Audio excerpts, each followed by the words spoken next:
Our musicians were so wonderful. Thank you guys so much. And ladies for that. So I wanted to, whoa, it's a bit loud. Okay. I wanted to start off my little ending speech here by telling you about something that was going on in my life in 2010, a few years ago. At the time, I was a campus leader for a pro-life club at Carleton University.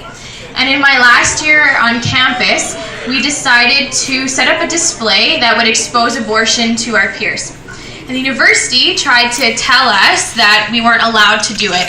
But as students, we felt that it was our right to have our voices heard, and more importantly, that it was very important for our peers to see what was happening to preborn children, and that they were heard and advocated for in a place where they were going to be rarely thought of.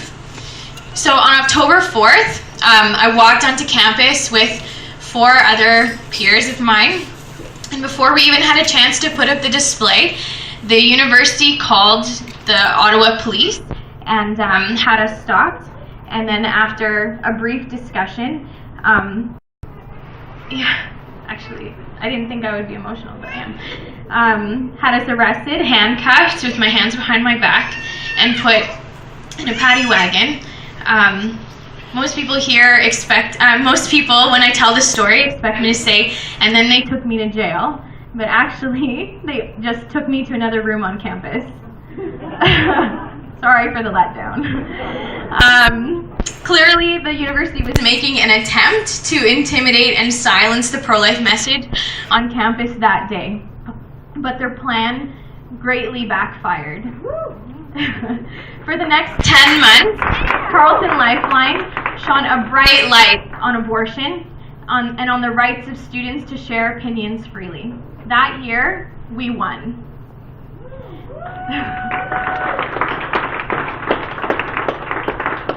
So one aspect of that year that I don't get the opportunity to talk a lot about was what was happening off campus alongside us. So as the momentum was growing on campus amongst pro-life students to do something about abortion and to have the issue talked about, the momentum was also growing off campus. So there was lots of support coming in from all different pro-life groups wanting to also take a stand for the preborn children. They all wanted to do something.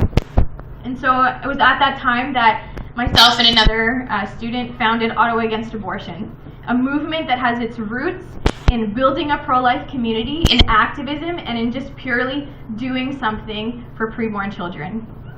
So since that time, we've evolved and grown into an organization that now provides regular training sessions to the pro-life community, activism opportunities, and regular outreach opportunities, as in donating materials to women in crisis.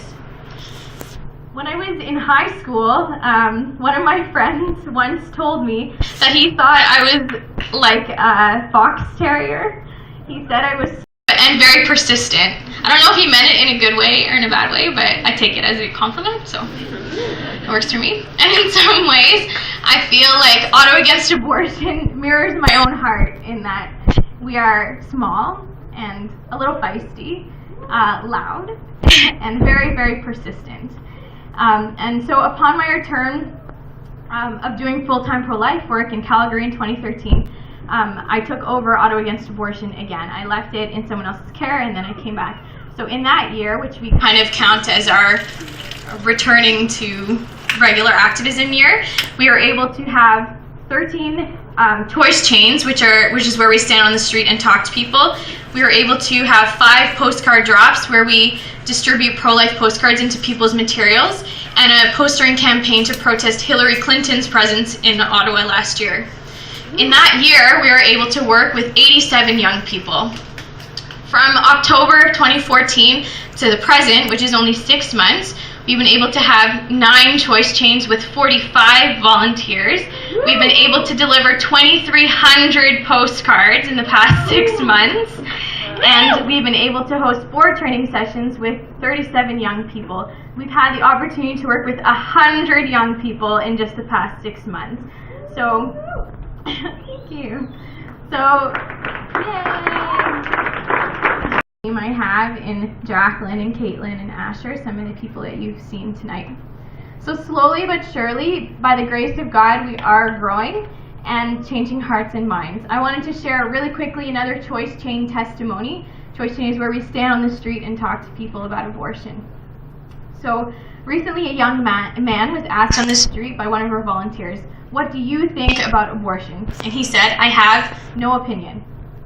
The activist pointed to their sign of a dismembered preborn baby and said, "What do you think about it now that you were looking at it?"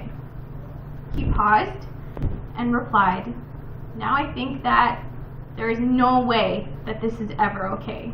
There is never a time that abortion is okay. There is never a time that abortion is okay." So it's time for us to take ownership over our own city. Abortion is happening here, right in our own backyard. We don't see it, we don't hear about it very often, but we all know that it's happening at the hospitals and at the abortion clinics. So I put it to you tonight, what are you going to do? Many of you attended the March for Life yesterday, which is so awesome. What a great starting point for being pro-life today. But our efforts can't stop there.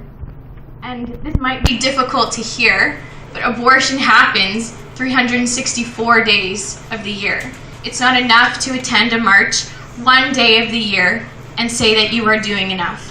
So I'm not here to judge you, but only to encourage you to evaluate whether you are actually doing all that you can. Yesterday I was reading some articles about the March for Life, and I came across a really great one by Father Alan MacDonald, who's a priest here in Ottawa. And I want to read a quote from it tonight. "The Christian is not free to exclude anyone from his or her love and concern. The more defenseless the victim is, the stronger is our obligation towards him or her. It is time to stop making excuses. It is time to stop being afraid of what others will think when we put up a stand for what is right. It is time to challenge the status quo. It is time to put our faith into action. It is time to be resolutely pro-life, both in private and in public. A child is not a problem to be eliminated, but a gift to always be treasured. We cannot fear the culture of death." How you love someone in this area is up to you.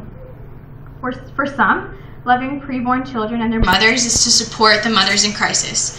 For others, it is challenging misconceptions and ideologies. For others still, it is giving up their freedom, like Mary Wagner and Linda Gibbons, two women who have been arrested frequently for sharing the pro-life message. What you choose is up to you, but you have to choose something. If volunteering is what you can give, then let us know. If donating is what you can do, I really would love to encourage you to donate to Ottawa Against Abortion tonight if you haven't already, so that we can continue to fulfill our mission. We need donations to continue and grow the activism we are doing, to buy very simple things like pamphlets and posters